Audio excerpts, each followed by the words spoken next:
अस्सलाम वालेकुम, मैं हूं मरीम नवाज़ और आज तारीख 21 अक्टूबर 2025 है।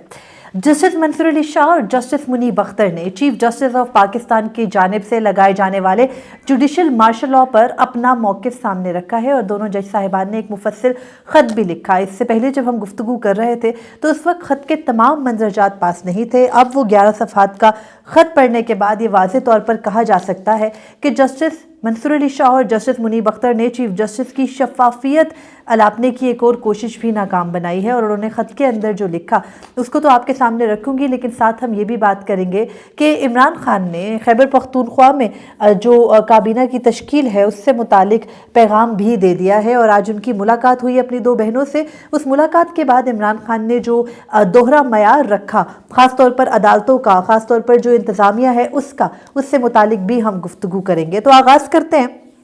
दो जज साहिबान जस्टिस मंसूर अली शाह और जस्टिस मुनीब अख्तर जो कि सुप्रीम जुडिशल काउंसिल का हिस्सा है, और ये एक ऐसी काउंसिल है जिसके अंदर जजेस के ज़ाब्ता अखलाक बनाने के साथ साथ उसके जो जजेस के खिलाफ शिकायत होती है वो भी सुनी जाती हैं। दोनों जज साहिबान ने एक ख़त लिखा जिस ख़त के अंदर उन्होंने ये एक्सप्लेन किया कि कैसे जस्टिस सरफराज डोगर और चीफ जस्टिस जनाब याहिया खान को उन जो है वो फैसले नहीं लेने चाहिए जो फैसले अगर मुस्तकबिल में जाकर हालात तब्दील होते हैं, ये जो तरामीम की जा रही हैं ब्रूट मेजॉरिटी के साथ, कभी ये जो है वो वापस होती हैं तो फिर इस पर हज़ीमत का सामना करना पड़े। लेकिन चूंकि अदलिया के अंदर जो है वो अब मार्शल लॉ अमली तौर पर लग चुका है और वहाँ पर किसी को गुफ्तगू करने की, किसी को बात करने की इजाज़त नहीं है। जज साहिबान को रोक दिया गया एक जजेस कंडक्ट बनाकर के आइंदा आप किसी भी किस्म के जो है वो पब्लिक कंट्रोवर्सी में या किसी भी किस्म के सियासी सवाल पर आप जवाब नहीं दे सकते। तो उस पर सवाल है जो दो जज साहिबान हैं जस्टिस मंसूर अली शाह और जस्टिस मुनीब अख्तर के, उनके चंद एक उन्होंने जो ये एक पूरा जो 11 सफ़हात पर मुश्तमिल ख़त लिखा है, ये एक चार्जशीट है जस्टिस सरफराज डोगर और जस्टिस चीफ जस्टिस जनाब याहिया खान और जस्टिस आलिया नीलम की मेजॉरिटी से बनने वाले जो सुप्रीम जुडिशल काउंसिल के तहत जजेस कोड ऑफ कंडक्ट है उस पर। अब ये अहम क्यों है और हम इसके बारे में गुफ्तगू क्यों कर रहे हैं? इस मुल्क के अंदर जितनी घुटनज़दा माहौल जिस कदर बन चुका है उसके अंदर हम ये देखते हैं कि चंद एक जजेस हैं जो वोकल हैं, जो बात करते हैं, चाहे वो किसी भी फोरम पर करें, चाहे वो सियासी बात ना करें, चाहे वो बुनियादी इंसानी हकूक़ की इम्प्लीमेंटेशन की बात कर रहे हैं, चाहे वो मौसमियाती तब्दीली के हवाले से बात कर रहे हैं, वो पाकिस्तान की नुमाइंदगी कर रहे हैं दुनिया भर में और दुनिया भर को ये बता रहे हैं व्हाट एक्चुअल कॉन्स्टिट्यूशनिज्म इज़। लेकिन उन जजेस को अब बाकायदा तौर पर रोक दिया गया, उन पर पाबंदी आयद कर दी गई। वो किसी जगह जो है वो गुफ्तगू नहीं करेंगे, किसी समाजी, किसी सकाफती, किसी सिफारती जो है वो तकरीब का हिस्सा नहीं बनेंगे, किसी जगह बैठकर वो सेमिनार से या पब्लिक डिस्कोर्स से एड्रेस नहीं करेंगे, कोई बात नहीं करेंगे। इस सारी पाबंदी की जो बुनियादी वजह है वो चीफ जस्टिस याहिया खान आफरीदी की जो ये काविश है उसके पीछे वजह है कि जस्टिस मंसूर अली शाह खामोश हो जाएं, जस्टिस मुनीब अख्तर किसी भी फोरम पर, बहुत कम अमूमी तौर पर जाते हैं लेकिन वो किसी भी फोरम पर ना जाएं। जस्टिस आयशा मलिक जो है वो मुख्तलिफ फोरम्स पर इन्वाइटेड होती हैं, आपको पता है ऐसा फर्स्ट फीमेल जज ऑफ सुप्रीम कोर्ट, उनको बहुत सारी जगहों पर जो है वो बुलाया जाता है। फिर उनकी कॉन्स्टिट्यूशनल ग्रिप है, फिर उनके मुख्तलिफ मैटर्स पर, ख़ास तौर पर जेंडर सेंसिटिविटी के मामले पर वो बहुत बात करती हैं, या फिर वो बात करती हैं जो अदलिया के अंदर ख़वातीन की इंक्लूजन है उसके ऊपर, या फिर मौसमियाती तब्दीली के ऊपर। जस्टिस मंसूर अली शाह भी इन्हीं मौज़ूआत पर ज़्यादा हमें बात करते नजर आते हैं। जस्टिस अतर मिनल्ला जो है वो आइन और बुनियादी हकूक़ के इतलाक़ के हवाले से बड़े वोकल हैं। फिर हमने देखा कि दीगर जज साहिबान जो है वो मुख्तलिफ फोरम पर जाकर गुफ्तगू भी करते हैं, तो उनको अब पाबंद कर दिया गया है, वो किसी फोरम पर जाकर बात नहीं कर सकते। चीफ जस्टिस जनाब याहिया खान की जो एक इसके पीछे माइंडसेट रिफ्लेक्ट होता है, मेरी नज़र में उनका बड़ा जो है ना वो एक आप उसे कह सकते हैं कि उनका बड़ा जो है वो एक माइंडसेट उनका यहाँ पर वो नज़र आता है कंजर्वेटिव, यानी वो ज़्यादा आउट ऑफ द बॉक्स जाने या कुछ नया करने को तैयार नहीं है। वो उन जजेस में से है जो ये समझते हैं कि अदलिया के अंदर मज़ीद नई चीज़ें लाने की ज़रूरत नहीं है, बल्कि हमें वो वापस जाकर पत्थर के ज़माने की अदलिया जो है वो दोबारा से बना देनी चाहिए, जहाँ पर जज जो है वो कहीं गुफ्तगू ना करे, घर से ना निकले, कमरे में बंद हो जाए, कमरे में बंद होकर वो अंदाज़ा लगाए कि हो क्या रहा है। अब मसला ये है कि चीफ जस्टिस जनाब याहिया खान ने अपने गिर्द तो बहुत ऊंची दीवारें कायम कर ली हैं, उनको किसी किस्म के तूफान का अंदाज़ा नहीं होता, उनको किसी किस्म के मुल्क के अंदर बुनियादी इंसानी हकूक़ की खिलाफ वर्जी नज़र नहीं आती, उनको नज़र नहीं आता कि शहरियों के बुनियादी हकूक़ हैं कहाँ, हक़ राय दही शहरियों ने इस्तेमाल किया उसकी पामाली हुई, डजंट मैटर जी, हमारा मामला नहीं है, मेरे पास इख्तियार नहीं है।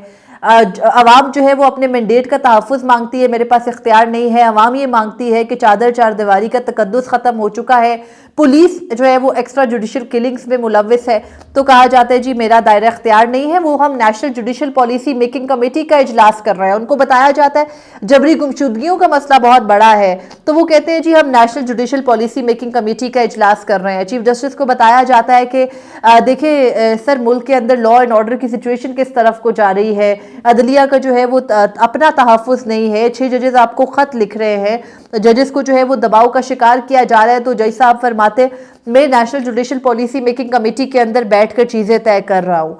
अब ये national judicial policy making committee क्या भला है? डिक्टेटर के ज़माने की बनाई गई एक कमेटी है बाय प्रेसिडेंशियल ऑर्डर, और उस कमेटी के अंदर बैठकर तय क्या किया जाता है कि अदालती पॉलिसी होगी क्या। एक टोकन सा इसका रोल है national judicial policy making committee के, जो है वो इंतजामी इख्तियारात हैं वो किस हद तक चलती है, उसमें एग्जेक्टिव का भी रोल है।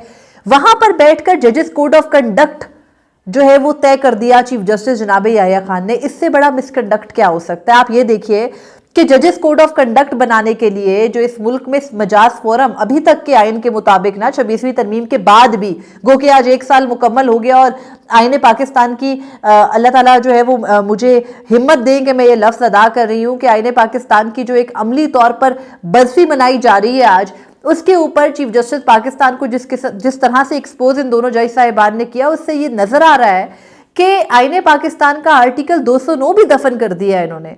और आईने पाकिस्तान का आर्टिकल 209 जो 2 जज साहिबान के खत के मुताबिक ये बात वाज़ेह करता है कि कोई दूसरा फोरम मजाज नहीं है जजेस के कोड ऑफ कंडक्ट को बनाने में। और मैंने आपको बताया कि जजेस का कोड ऑफ कंडक्ट क्यों अहमियत का हामिल है। आज़ाद जजेस होंगे, जजेस को ये डर नहीं होगा कि भाई मैंने पहले उनको डर था जो अभी 26वीं तरमीम के बाद कि अगर मैंने कुछ बोला, हमने कुछ कह दिया, अगर हमने किसी जगह पर कोई फैसला आज़ादाना तौर पर दे दिया तो हमें जो है वो आईनी बेंच से निकाल दिया जाएगा। अब जज साहिबान को ये भी डर होगा कि अगर हमने कोई बात कर दी किसी जगह, कोई फॉर एग्जाम्पल कोई जज साहब एक्सीडेंटली, काजी फैज ईसा पैदल आया करते थे, किसी को रास्ते में कोई ऐसा जज मिल जाए वो गुफ्तगू कर दे, 2 लफ्ज बोल दे, 2 शब्द अदा कर दे हाँ या ना में भी, तो वो मिसकंडक्ट का मुर्तकिब हो जाएगा। तो मिसकंडक्ट के बाद आप कार्रवाई उसकी सुप्रीम जुडिशल काउंसिल में चला के जज को फारिग कर सकते हैं। तो इतनी जो है ना वो बारीकियां क्रिएट कर दी गई हैं जजेस के लिए कि अब जज बात करते, अपने फ्रीडम ऑफ एक्सप्रेशन को इस्तेमाल करते, किसी दावत पर जाते, किसी शादी ब्याह की तकरीब पर जाते भी सोचेंगे कि भाई पहले हम चीफ जस्टिस ऑफ पाकिस्तान से इजाज़त तो ले लें, कहीं हम मिसकंडक्ट के मुर्तकिब तो नहीं हो रहे। तो ये ऐसा है कि शायद अब जज साहिबान को, सुप्रीम कोर्ट के या आला अदलिया के जज साहिबान को ये भी पूछना पड़ेगा कि चीफ जस्टिस साहब हमें बताएं, हम सुबह उठ गए हैं, अब हम जो है वो नमाज के बाद पहले जो हमने वज़ू किया उसके साथ हम दांत ब्रश कर लें, हम जो है वो अब नाश्ते में ऑमलेट पराठा खाने के बजाय हम हेल्दी चीज़ें खा रहे हैं, हम फ्रूट्स खा लें। सर आपको क्या लगता है ये इंग्लिश जो है वो मुआशरे की कॉपी तो नहीं हो जाएगी? कहीं हमने जो है वो कोई ऐसी, हम अगर अपनी गाड़ी पर चल के जा रहे हैं और पब्लिक हमें देख रही है और पब्लिक इस बात पर गुफ्तगू कर रही है कि जज साहिबान को सिक्योरिटी मिली है, तो क्या जज साहब को सिक्योरिटी मिलना, उस बात में अगर कोई वीडियो बनाकर पोस्ट कर देता है, हम लोग जो है वो पब्लिक की डिस्कशन में आ जाते हैं, तो ये पब्लिक कंट्रोवर्सी तो नहीं होगी? तो इस किस्म की जो चीज़ें क्रिएट की गई हैं उस पर जस्टिस मुनीब अख्तर और जस्टिस मंसूर अली शाह ने तहरीरी तौर पर चार्जशीट किया है और कहा है हजूर ये जो आप कर रहे हैं ऐसा किसी भी आज़ाद अदलिया के अंदर नहीं होता। पाकिस्तान के जो हालात हैं हमारे लिए आजमाइशी वक्त है। बेखौफ अदलिया, आज़ाद अदलिया, मजबूत अदलिया अवाम पाकिस्तान की उम्मीद है और आप दिन ब दिन उस बेखौफ अदलिया, आज़ाद अदलिया और मजबूत अदलिया के ऊपर पाबंदी आयद करते चले जा रहे हैं।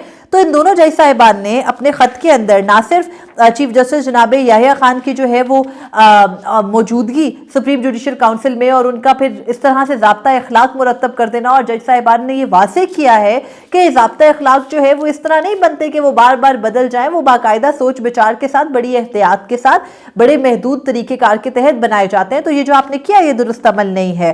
फिर जज साहब ने कहा कि हजूर आपके खिलाफ तो मुकदमा पेंडिंग है, 26वीं आईनी तरमीम का केस नाम नहीं लिया कि वो पेंडिंग है, उससे तय होगा कि आप लेजिटिमेट चीफ जस्टिस हैं या नहीं। तो फिर जब आपकी लेजिटिमेसी अभी तय नहीं है तो आप इतने बड़े बड़े फैसले क्यों करते जा रहे हैं as a chairman supreme judicial council? अगर आप चीफ जस्टिस नहीं रहेंगे तो आप चेयरमैन भी नहीं रहेंगे काउंसिल के। इसी तरह उन्होंने इजलास से कबल भी ना 13 अक्टूबर को खत लिखा था दोनों जज साहिबान ने, और उसके अंदर उन्होंने वैसे जज साहिबान की भी बड़ी जो है ना वो आपको पता है वो दूरंदेश तो खैर नहीं मैं कहूँगी, खुशफहम मैं उनको कहूँगी कि वो थे। उन्होंने समझा कि शायद जस्टिस सरफराज डोगर जो हैं वो हम उनको जब याद दिलाएंगे कि हजूर आपकी तो अभी ट्रांसफ़र चैलेंज हुई है, आपका मामला तो अभी पेंडिंग है, आपके केस ने अभी डिसाइड होना है, फिर आपके सामने दरख्वास्तें जो हैं वो इस किस्म की आ सकती हैं जैसे मफादात का टकराव हो, तो आप ना बैठें काउंसिल के इजलास में। तो जजेस उम्मीद जाहिर कर रहे हैं कि नहीं बैठेंगे जस्टिस सरफराज डोगर, लेकिन जस्टिस सरफराज डोगर बैठे, दोनों जज साहिबान के एतराज़ के बावजूद बैठे, और बैठ करके उन्होंने जो national judicial policy making committee के अंदर ऑलरेडी हुकूमत के साथ मिलकर जजेस कोड ऑफ कंडक्ट के अंदर तरमीम की थी, जो आइन की खिलाफ वर्जी है, उसको तौसीक भी की यहाँ पर भी। और इससे भी आगे आप जाइए, जज साहिबान ने बाकायदा अपने जो है वो एतराज़ात दिए हैं। उन्होंने बताया कि ये जो आपने हमारे ऊपर पाबंदी आयद कर दी है कि जज किसी जगह बात नहीं करेगा, कहीं जो है वो कंट्रोवर्सी का शिकार ना हो, जज किसी जगह पब्लिक डिस्कोर्स में पब्लिक कंट्रोवर्सी में ना आए, या फिर वो जज जो है वो पॉलिटिकल क्वेश्चन का जवाब ना दे। तो वो कहते हैं कि भाई जिस तरह के पाकिस्तान के हालात हैं, जस्टिस मंसूर अली शाह और जस्टिस मुनीब अख्तर कहते हैं कि अगर पाकिस्तान में आप मौसमियाती तब्दीली पर भी बात करो तो वो सियासी बहस है, अगर आप जेंडर सेंसिटिविटी पर यानी आप सिनफी हसासियत पर बात करो, बराबरी के हकूक पर बात करो, आप एक सिर्फ को जो है वो कम से कम उसके जो बुनियादी हकूक है उनको देने की भी बात करो, तो ये भी जो है वो आ जाता है सियासी मामला। तो वो कहते हैं कहाँ से हम ये लकीर खींचे कि ये मामला सियासी है, ये मामला सियासी नहीं है, इससे हम अवामी बहस या तनाज़े का शिकार होंगे, इससे नहीं होंगे। मिसाल है जस्टिस मंसूर अली शाह और जस्टिस आयशा मलिक जो है वो पिछले हफ्ते एक तकरीब में गए, पिछले से पिछले इतवार एक तकरीब में गए, और उस तकरीब के अंदर दोनों जज साहिबान ने गुफ्तगू की माहौलियाती तब्दीली पर, पाकिस्तान कितना उसका शिकार हो रहा है। ब्रीथ पाकिस्तान का वो फोरम था, डॉन इंग्लिश उसको जो है वो स्पॉन्सर कर रहा था, उनका वो इवेंट था। उसके अंदर दोनों जज साहिबान ने पंजाब जो स्मोक से सबसे ज़्यादा इफेक्टेड एरिया है, सैलाब से सबसे ज़्यादा इफेक्टेड एरिया है, वहाँ पर गुफ्तगू कर दी गवर्नेंस के इशू पे। तो 2 दिन कबल जो है वो वहाँ पर गुफ्तगू कर आए हुए थे, जो DG ISPR है वो पेशावर में गुफ्तगू करके आए हुए थे कि पंजाब और सिंध में बड़ी अच्छी गवर्नेंस है। दोनों जज साहिबान ने एक इंटायरली डिफरेंट मामले के ऊपर जब गुफ्तगू की तो गवर्नेंस को लोगों ने इस मामले पर लिया कि ये गवर्नेंस है और इसका राग अलापा जा रहा है। तो जज साहिबान यही कह रहे हैं कि कहाँ से आप वो कदगन या वो लकीर खींचेंगे कि ये जो है वो पॉलिटिकल डिबेट है या ये पब्लिक कंट्रोवर्सी बन सकती है या नहीं। तो बहरहाल वो जज साहिबान कहते हैं कि जो जजेस कोड ऑफ कंडक्ट है वो एक लॉन्ग टर्म इंस्टीट्यूशनल डॉक्यूमेंट है, उसको आप इस तरह से नहीं बना सकते, इतना उसको जो है वो कमज़ोर नहीं बना सकते कि जिसकी वजह से आप अदलिया की जो आज़ादी है उसको मज़ीद महदूद कर दें, ना कि उसको मज़ीद बेहतर करें। फिर जज साहिबान ने यह भी कहा कि आपने जजेस के जो है वो हक़ आज़ादी राय को जो है वो एक तरह से छीन लिया है। पूरी दुनिया में ये होता है, और बताया कि इंटरनेशनल कन्वेंशन है, पूरी दुनिया में जज जो है वो तालीमी मुबाहिसों का हिस्सा बनते हैं और तालीमी मुबाहिसे करते हैं। उसके अलावा उन्होंने ये भी बताया कि जो अगर आपने जजेस को इस तरह से रोक दिया है कि वो मीडिया से बात नहीं कर सकते, गुफ्तगू नहीं कर सकते, कहीं पर कोई बात नहीं कर सकते, तो वो कहते हैं कि ऐसा नहीं होता। पूरी दुनिया के अंदर जो जज साहिबान हैं वो मीडिया से गुफ्तगू भी करते हैं, एजुकेशन पर्पसेस के लिए प्रेस कॉन्फ्रेंसेस भी करते हैं, लेकिन वो इस बात का ख्याल रखते हैं कि उनका वक़ार बरकरार रहे, इस बात का ख्याल रखते हैं कि उनकी जानिबदारी जो है वो ना जाहिर हो, इस बात का भी ख्याल रखते हैं कि वो रिस्ट्रेंट का इजहार करें। ज़ाहिर बात है जज is capable of all this things. बहरहाल उसके बाद जज साहिबान ये भी लिखते हैं दोनों कि आपने जो है वो जजेस के ऊपर इस तरह पाबंदी लगाकर एक क्लोज सिस्टम बना दिया है। अब जज साहिबान किसी अंदरूनी जो है वो मुदाखलत को आश्कार कर ही नहीं सकेंगे। उसके अलावा जज साहिबान ने जो एक प्रपोज्ड अमेंडमेंट है कि जजेस दबाव की सूरत में चीफ जस्टिस के पास जाए या एक कमेटी बनेगी उसके पास जाए, तो वो कमेटी जांचेगी कि भाई जज को एक्चुअली कोई हिरासा कर रहा है, जज के ऊपर कोई दबाव डाल रहा है या नहीं डाल रहा। तो जज साहिबान कहते हैं कि ये किस किस्म की तरमीम है। इस तरह तो आप जो है वो जज को बाकायदा रोक रहे हैं कि वो किसी भी किस्म का जो है वो नहीं कर सकता, अपने ऊपर पड़ने वाले दबाव पर किसी भी किस्म की गुफ्तगू को हिस्सा नहीं बना सकता।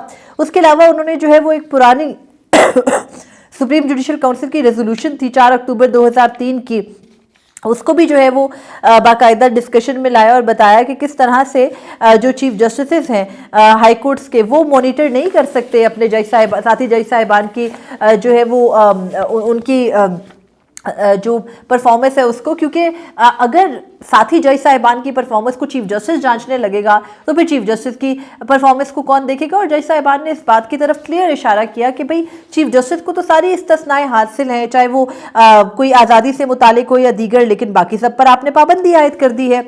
उसके बाद एक तो तरफ तो ये खत है, खत जो है वो बाकायदा चार्जशीट है। खत इस बात की वजाहत है कि अदलिया अब महज एक इदारा, आज़ाद इदारा नहीं रहा।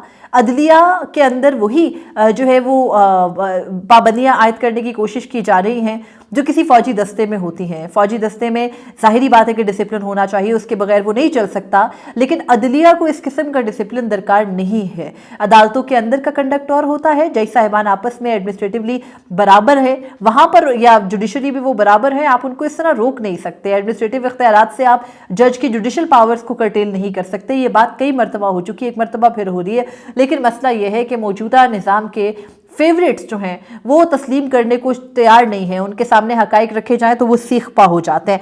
तो जहां ये सब कुछ चल रहा है, वहीं पर जो इमरान खान से आज मुलाकात थी, तो इमरान खान ने भी, जाहिर बात है कि वो अदालती जो है वो सज़ाओं के नतीजे ही में जेल में है और उनके ऊपर मुख्तलिफ पाबंदियाँ और कदगन हैं। और बड़ा इमरान खान के मुकदमात में तो मुझे लगता है जब तारीख लिखी जाएगी तो ये बात मेंशन होगी कि बड़ा सिस्टमैटिकली ये सब चल रहा था कि जब निज़ाम इमरान खान से नाराज़ होता था तो जो जज साहिबान होते थे वो इमरान खान के मुकदमात की समाअत भी उस अरसे में नहीं करते थे।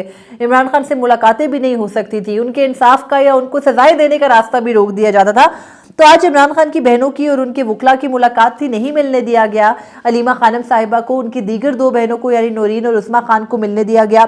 उनके अलावा जो इमरान खान के वकला हैं उनमें से सिर्फ फैसल मलिक को मिलने दिया गया। तो फैसल मलिक साहब ने इमरान खान से मुतालिक गुफ्तगू की और बताया कि जो इमरान खान है उन्होंने कहा है कि उनका मैंडेट है खैबर पख्तूनख्वा में पॉलिसी बनाना उनका हक है, क्योंकि वज़ीर आला खैबर पख्तूनख्वा सुहेल आफरीदी को नहीं मिलने दिया जा रहा। तो इमरान खान ने उससे मुतालिक बात की और ये भी कहा कि वज़ीर आला KP को जो है वो मुझसे मुलाकात करने से रोका जा रहा है। इमरान खान ने कहा, इमरान खान का जो उनके वकील है फैसल मलिक, वो ये कहते हैं कि इमरान खान से मुलाकात ना होने देना सुहेल आफरीदी की उनके जमहूरी और आईनी हक से महरूम करने के मुतरादिफ है। और मुझे यकीन है कि अगर हम ये मामला कभी चीफ जस्टिस के सामने रखें कि सर ये देखें आपकी वॉच पे क्या हो रहा है, आपको खतूत लिखे जा रहे हैं, तो वो कहेंगे कि देखिए हम national judicial policy making committee के अंदर इस मामले को भी देख रहे हैं। तो ये भी कहा इमरान खान ने, एक तकाबली जायजा लिया और कहा कि नवाज शरीफ को जेल के दौरान कैद में मुलाकातों और ऑर्डिनेंस पर दस्तखत करने तक की इजाजत थी। नवाज शरीफ की फैमिली बाकायदगी से उनसे मुलाकात करती थी, दावतें तक होती थी। इमरान खान को ना अहले खाना से मिलने दिया जा रहा है, ना पार्टी रहनुमाओं से। उनको बुनियादी जेल सहूलियात से भी महरूम रखा गया है। जेल मैनुअल के मुताबिक सहूलतें नहीं दी जा रही। 10 माह में इमरान खान की बेटियों से सिर्फ एक बार बात कराई गई है। और वकील फैसल मलिक ने यह भी कहा कि टीवी और अखबारात जैसी बुनियादी सहूलतें भी इमरान खान को मुयस्सर नहीं है। कानूनी टीम जल्द इस हवाले से अदालत से रुजू करेगी। और इमरान खान ने तमाम वकला को अदालतों में केसेस की पैरवी करने की हिदायत कर दी है। 190 मिलियन पाउंड केस की समाअत जल्द करवाने की कोशिशें की जा रही हैं। 10 माह से 190 मिलियन पाउंड केस बाकायदा समाअत का जो है वो मुंतजिर है। ये भी कहा फैसल मलिक साहब ने कि इमरान खान ने पार्टी को आईनी दायरे में रहकर किरदार अदा करने की हिदायत दी है। और खैबर पख्तूनख्वा की तश्कील से मुतालिक इमरान खान का कहना है कि ये हमारा मैंडेट है। इमरान खान ने कहा कि PTI का हक है कि वो अपनी पसंद के वुज़रा तैनात करे।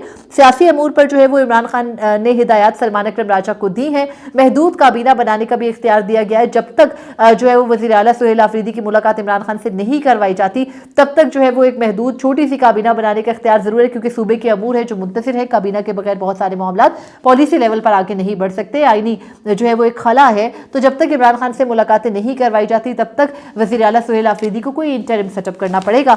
तो वो जो है वो तैयार है, उससे मुतालिक हिदायत आ चुकी है। इमरान खान का जो है वो पैगाम भी आ चुका। वीडियो चूंकि लंबी हो रही है, हम इससे ज़्यादा मजीद डिस्कशन करेंगे, ज़्यादा जो है वो ताखीर का शिकार होगी। लेकिन जहां एक तरफ जज साहिबान जो है वो खुद अपने अदलिया के सिस्टम पर रो रहे हैं, वहीं पर हम देख रहे हैं कि हर वो शख्स जो इस वक्त ज़ेर अताब है वो सवाल उठा रहा है। लेकिन हम सबका ये फ़र्ज़ है कि हर किस्म के हालात के बावजूद हम बात करें, हक गोई करें, उस चीज़ के बारे में बात करें जो एक्चुअली पाबंदियां जो है वो नाफिज की गई हैं, आयद की गई हैं, कदगनें लगाई गई हैं, ताकि कहीं से आपको पता है सबसे बड़ा मसला ये होता है कि जब आपके अंदर शऊर है, आप बात कर रहे हैं, कोई आपको बात करने से नहीं रोक सकता, तो कम से कम उस कमज़ोर तरीन दर्जे पर ही रह लें, मान के बुरे को बुरा कह दे और अपना फ़र्ज़ जो है वो अदा करते रहे। तो बहरहाल ये अब तक की अपडेट्स थी, मैंने आपके साथ शेयर की। मुझे अपने फीडबैक से ज़रूर आगाह कीजिएगा। अल्लाह हाफ़िज़।